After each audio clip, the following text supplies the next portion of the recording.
When we hear stories about criminals, we often wonder what they went through in their lives and why they became so ruthless. In reality, these people may not have been malicious individuals from childhood. The difficult lives they lived, the lack of a good education, or perhaps life and family problems caused by a war or an economic crisis in their country may have turned them into this. In this video, you will listen to a story that took place before the start of World War II. The personality of this criminal and what she did will surprise you. I wish you a pleasant watch. In 1893, the city of Montella was considered part of the Kingdom of Italy. Amelia di Garafo, the daughter of an ordinary family, lived in this city. Amelia lived a normal life until she was assaulted by a man she knew. After some time, Amelia learned she was pregnant. At that time, such a pregnancy was seen as a great disgrace. Since the assailant was someone the family knew, she was forced to marry him. On April 18, 1894, Amelia gave birth to a girl and named her Leonarda. Because she became pregnant due to the assault, Amelia hated her daughter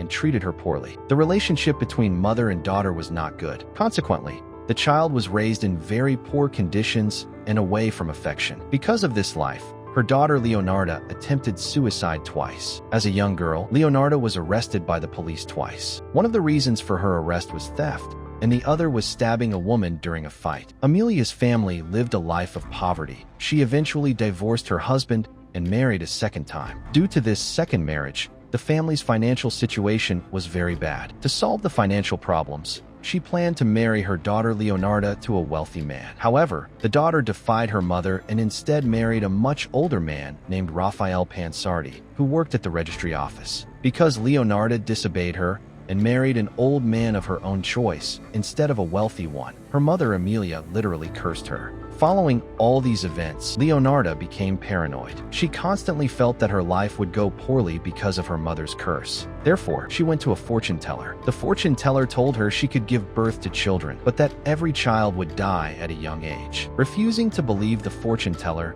Leonarda decided to visit a Romani palm reader who was popular for palmistry in the city. The popular palmist told Leonarda that she saw a prison in her future. Leonarda was now convinced that the reason for all these terrifying predictions was her mother's curse. In 1921, for years after their marriage, the couple moved to the town of Loria, where her husband Raphael grew up. They both found work and established good friendships with the townspeople. However, in 1927, Leonarda was arrested and convicted of fraud. When she was released from prison, they were forced to move again and relocated to Lacedonia. But in 1930, an earthquake occurred that destroyed Raphael and Leonarda's home. However, the couple miraculously survived. Healing the wounds of the earthquake, the couple tried to build a life once more and moved to the city of Correggio. Finally, Leonarda and Raphael's lives began to go well, and they were finally happy. They opened a shop selling various household items and textiles. Working in this shop, Leonarda began telling customers that she had a talent for making dreams come true and possessed a special power. People believed her, and before long, Leonarda became a popular fortune teller. All the residents of the city came to know and respect her. Women from all over the city of Correggio especially came to her for help. They asked Leonarda to fulfill their desires. Despite her business going well and earning good money, Leonarda's life was still not that good. She had been pregnant 17 times. She suffered 3 miscarriages,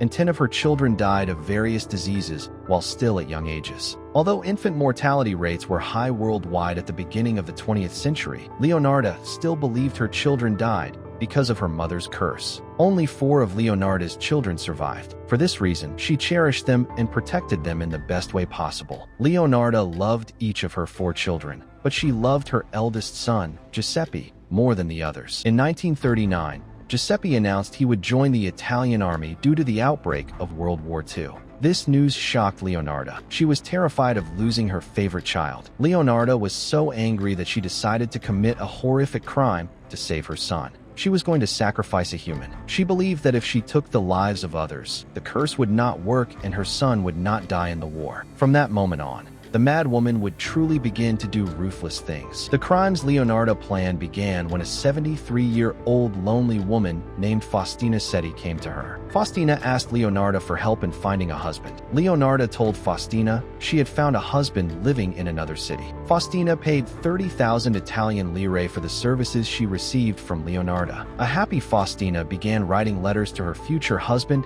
and received letters in return. However, Faustina did not know that the letters written to her were not from her future husband, but by Leonarda herself. Additionally, Leonarda had stated there were two conditions for Faustina's wish to be fully fulfilled. The first was that she would not mention her future husband to anyone, and the second was that she would write letters to her own family, as if she had already started living with her new husband and everything was going well. Having fulfilled these conditions, Faustina dyed her gray hair darker when she was ready to go to her husband. Before leaving, she went to Leonarda's shop to celebrate the start of her new life and drink wine. After that day, the townspeople never saw Faustina again. Faustina's family began to worry because she could not be reached, but they calmed down after receiving a letter stating she had gone to another city with her new husband. The family members could never understand why Faustina had not mentioned this situation to them before, and why she hadn't come to say goodbye before leaving the city. Leonarda's next victim was Faustina's friend. This woman's name was Francesca Soavi. She came to Leonarda to ask for help in finding a good job. Francesca paid the fortune teller 3,000 Italian lire, and Leonarda found her an excellent job at a girls' school located in a city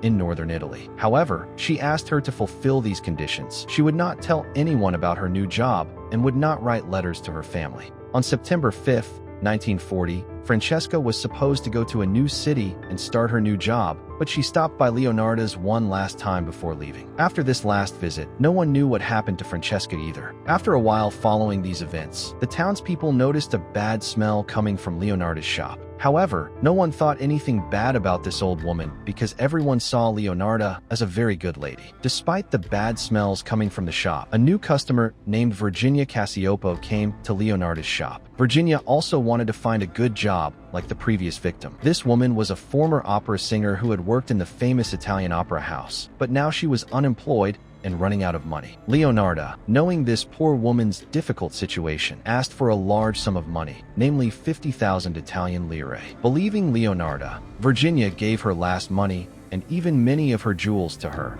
because she believed Leonarda would help her. Additionally, Virginia fulfilled all the conditions Leonarda had set and came to Leonarda's shop for the last time on September 30th, 1940, to thank her. After this visit, Virginia also disappeared. However, this time Leonarda's secret finally came out and was learned by the people. Because before Virginia disappeared, she had told her sister how happy she was to be starting a new job. Her sister saw Virginia going to Leonarda's store before she disappeared. Therefore, she decided to report this suspicious situation to the police. Police officers arrested Leonarda, although they were not sure if the old woman could commit the murders alone. Detectives believed that Leonarda's son was also involved in the murders. As soon as Leonarda realized her son could go to jail, she confessed to everything herself. Leonarda had killed all three women in horrific ways. The old woman told the police everything in detail and said that her son Giuseppe had no part in any crime. Leonarda, fearing that her cherished son would die in the war, confessed that she had sacrificed victims to the devil to protect him.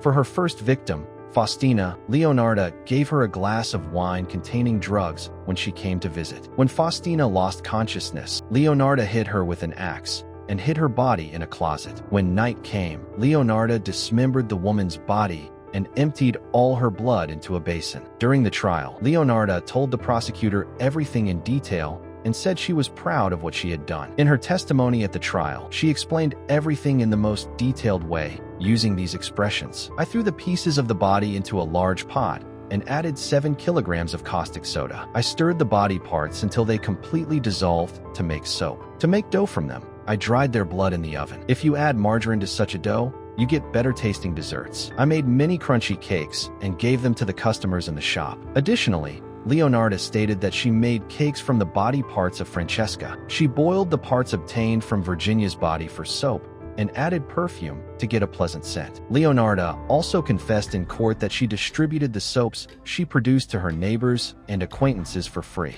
A large number of people came to the court on the day of Leonarda's extraordinary trial. People were waiting in line to enter the courthouse. They found it hard to believe that this sweet old lady could be a criminal. Therefore, everyone wanted to see the trial with their own eyes. Before the trial, the police took Leonarda to the morgue to prove she could work with corpses alone. The police were shocked when Leonarda was able to dismiss dismember a corpse in 12 minutes. The court undoubtedly found Leonarda guilty of 3 murders. Since she confessed to her crime, she was sentenced to 33 years in prison as a reduced sentence. While Leonarda was in prison, she decided to write notes during this free time on how soap could be made from human body parts. In 1970, Leonarda died of a brain hemorrhage while in the women's prison. A few years later, detectives proved that her son Giuseppe had tried to hide the crimes his mother had committed. The court sentenced him to 5 years in prison.